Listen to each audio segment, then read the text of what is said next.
안녕하세요. K아트 성형외과 원장, 의학박사 성형외과 전문의 김남복입니다.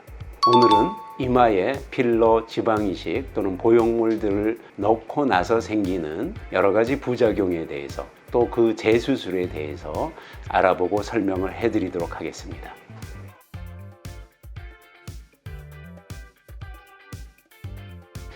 우선은 눈썹의 거상이 제대로 되지 않았다 하는 경우가 있고요. 또 눈썹이 너무 과도하게 올라가서 꺼벙해 보인다 이렇게 해서 찾아오시는 분들이 있고요. 그 다음에 눈썹의 좌우 높이가 맞지 않는다. 또 눈썹의 기울기가 바깥쪽이 너무 올라가서 사납게 보인다. 이렇게 해서 찾아오는 경우들이 있습니다.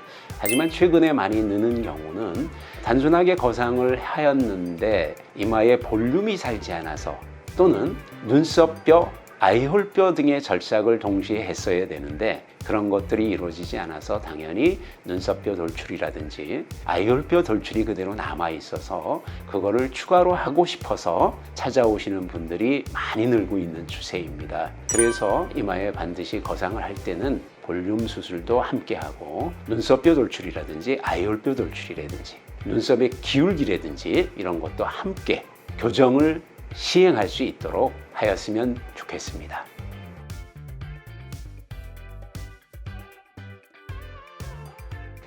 이마의 볼륨을 살리기 위해서 여러 가지들을 그동안 해왔는데요. 필러나 지방이식, 흡수되거나 울퉁불퉁한 요철을 많이 남기는 그러한 문제점들이 있다는 것은 이제 널리 알려져 있습니다. 또 이마의 보형물은 구축, 혈종 이런 여러 가지 문제들 외에 근본적으로 뼈에 침식을 일으키는 심각한 문제가 있다는 것도 알려져 있습니다. 따라서 이마 볼륨을 위한 여러 가지 수술, 시술 이런 것들을 하고는 많은 분들이 찾아오고 있고요. 우리 병원에서는 지방이식, 필러 이런 걸 녹이고 원래의 상태에 가깝게 만든 다음에 이를 안전한 볼륨 이마 수술로 다시 볼륨을 살리는 그러한 수술을 시행하고 있고요. 또 문제가 많은 보형물은 제거하고 그리고는 침식의 이 생긴 부분까지 다 포함해서 이를 다시 볼륨 이마 수술로서 볼륨을 채우고 또 돌출된 뼈, 즉 눈썹뼈와 아이홀뼈를 깎는 그러한 수술을 병행해서 이마를 예쁘고 매끄럽게 그렇게 진행하는 수술들을 많이 하고 있습니다.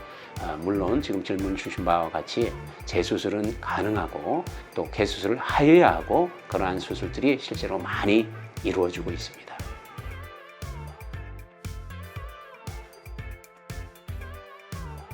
이마 보형물을 넣고선 시간이 지나면서 이마에 피나 물이 차는 경우가 아주 많지요. 그래서 많이들 찾아오시는데 이게 보통은 보형물을 넣고 금방 나타나는 것이 아니라 5년에서 10년 정도 경과한 이후에 나타나게 됩니다. 보통 한 7년 정도 경과해서 나타나는 경우가 가장 빈번합니다. 그렇게 물이나 피가 차는 이유는 일종의 지연성 거부 반응입니다. 외상을 입어서 생기는 경우도 간혹은 있지만은 보형물로 인한 필연적인 결과로서 거부 반응으로 인해서 그러한 물이나 피가 차게 되는 것입니다.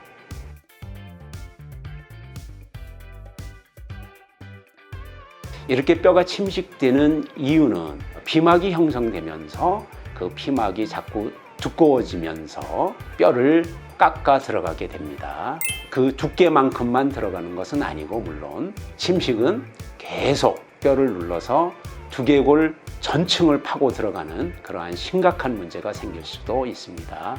따라서 이러한 보형물은 매우 심각한 문제를 일으키기 때문에 절대로 넣어서는 안 되겠습니다.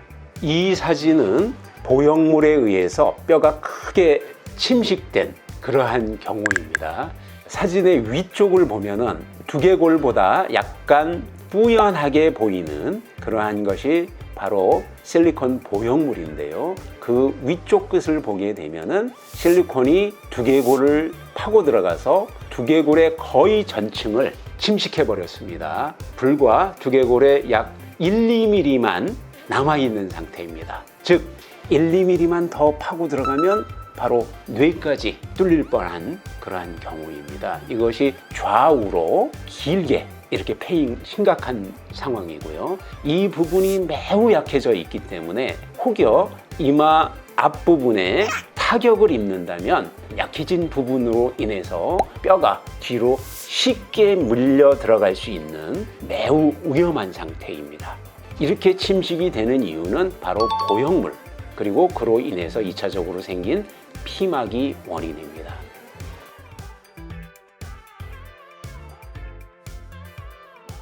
이마 보형물의 모양이 부자연스럽다, 즉 너무 과도하게 두껍다, 또는 가장자리가 보인다, 또는 한쪽으로 쏠려 있다, 이렇게 모형에 불만이 있어서 그것만을 고치고자 이렇게 원하시는 경우도 간혹은 있는데요. 앞서서 설명한 바와 같이 보형물은 그 자체가 부작용을 유발할 수 있습니다. 따라서 그 위험성을 인지하셨다면 보형물은 제거하는 것이 마땅합니다. 그것도 뼈의 침식이 진행되기 전에 조기에 제거하는 것이 가장 현명한 방법이 되겠습니다.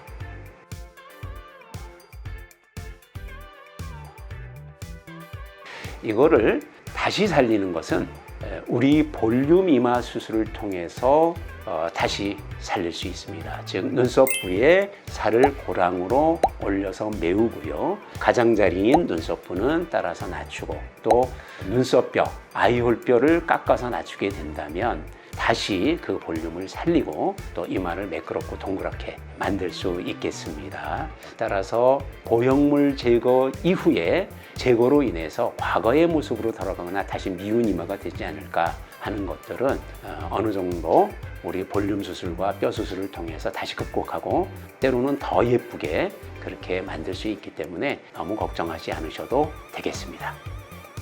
오늘 영상을 통해서 재수술과 또는 이마의 보형물, 지방이식, 필러 등을 시행한 경우의 재수술에 대해서 비교적 상세히 알아보았는데요.